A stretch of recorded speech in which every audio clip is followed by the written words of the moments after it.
December is coming in a couple of weeks, and for me, that means I get 2 weeks of freedom to finally finish my TBRs, which incidentally is what we're going to talk about.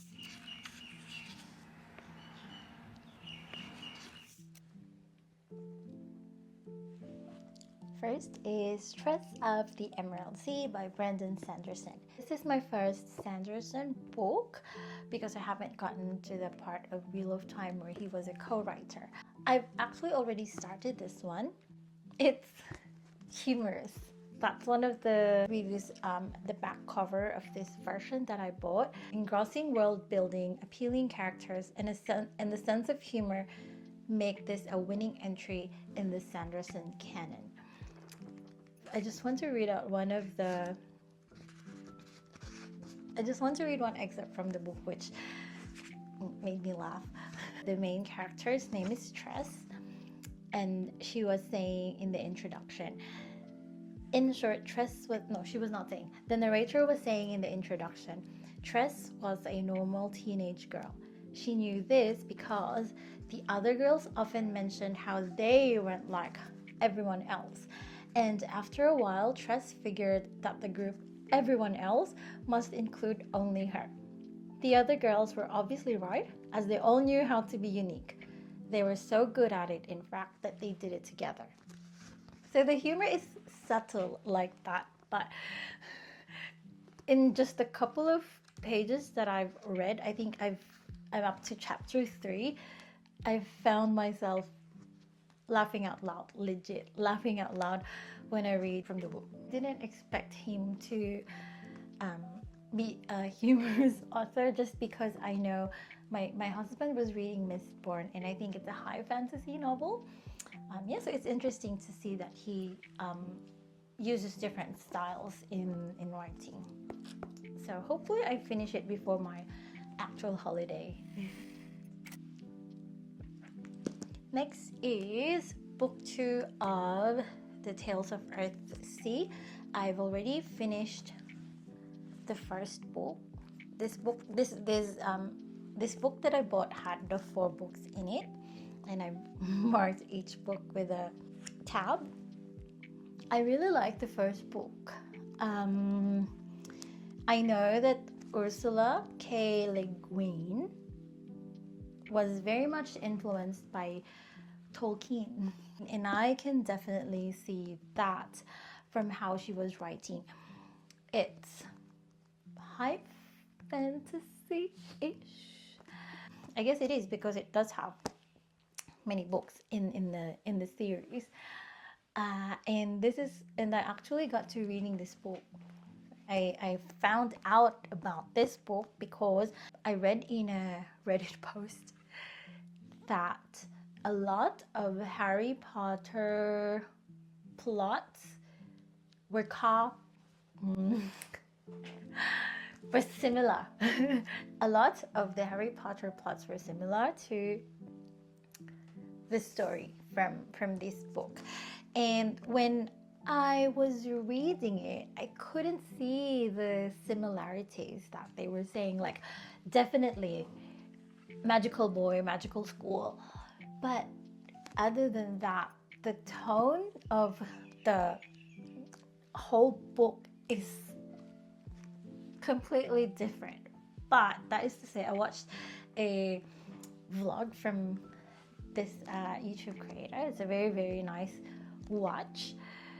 She pointed out many things that made sense to me, and so I actually found my relationship with the Potter world changing, but maybe that's a topic for another video. But yeah, this one is a really good read if you want to try fantasy stories. It's more like Lord of the Rings in terms of writing, but the story and plot, characters and dilemma can be compared to Harry Potter. Now we move on to the classics. So if you're a fan of classics, goth, and horror, you would know that there's a new movie on Netflix, a new version of Frankenstein, and I love it. I'm a really huge fan of it. The visual experience of watching the movie was high level for me. The details to the costume, and I've also seen a lot of Guillermo del Toro's interviews. Can see that he is really a fan of the book, and I'm the type of reader who reads many books at a time. Not reading, but listening to the audiobook of this one up to chapter 7, I think. I haven't really digested the story very much because I listened to it while driving. So I bought the book because I really wanted to immerse myself into the story. Chapter 7, and yeah, so many differences in the movie. So I was actually thinking, yes, I guess the Frankenstein movie on Netflix is a type of fan fiction. But of course, that's not the technical term people would use for that. Yeah, so I'm excited to read this. I will probably be able to get to this on my actual 2-week holiday, because most of you readers would probably relate to me that reading classics would take a lot more focus than some fiction or some more casual reads, just because of the language that they use. Oh, and look how pretty this is. This is the Penguin Classics cloth bound collection. Look how pretty. The pages are more on the white side, whereas I actually prefer pages to be on the warmer tone, but just couldn't pass off the fabric texture. Look at that. My goal is actually to collect all of the cloth bound books from Penguin Classics. That's the goal for next year. I don't have a single book, but my TBR is Wuthering Heights. As you also know, there's going to be a movie on Valentine's Day next year with Jacob Elordi and Barbie. What's her name? I'm so sorry. Can't remember. Barbie, you know who Barbie is, duh. So yeah, I'm excited to read Wuthering Heights. I've also listened to the audiobook of Wuthering Heights, but if you're familiar with the story, there are so many people named Catherine, and there are so many people named,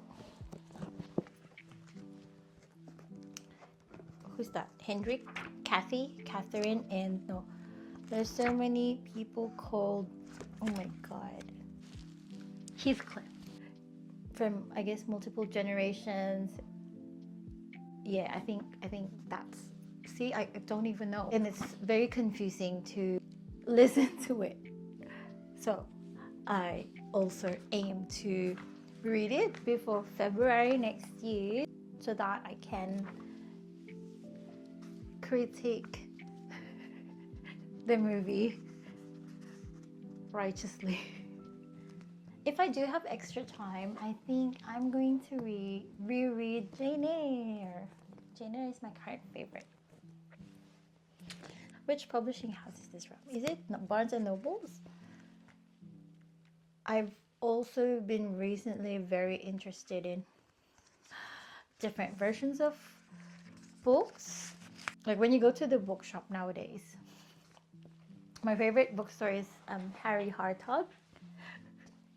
When I go to the classics aisle, you'll see one shelf, one whole level of a shelf with Pride and Prejudice, and then there's all sorts of covers in there, different colors. Some are soft bound, hard bound, different illustrations on the cover. It's crazy. Like, how do I even choose? Like, all of the content is the same. It's the same story. I don't think they're, well, maybe some of them are abridged, the ones that are for kids. But yeah, there are so many versions. This one is also from Canterbury Classics. Yeah, and I got it from Costco. But I don't really recommend getting getting a compilation like this if you want to read the book often, because look how heavy that is. It's so heavy. So like when you're reading in bed, it's just gonna fall on you, right? But oh, look at how nice the warm tone color of the pages. It's so nice for reading. It's really hard to take it everywhere or read it anytime because it's so heavy. It looks good on the shelf though, and that's why I actually bought it. I bought it because it looks so very, what is it, baroque. Sorry, I'm rambling on aesthetics. Thank you for watching. I don't really know why I made that video. I didn't really talk about much, but I just wanted to document my reading journey. So first and foremost, this is for me, for myself. If it did catch the eye of someone else, or if it helped someone else add a book to their TBR, then that's good. I hope you enjoy. Happy December. Bye.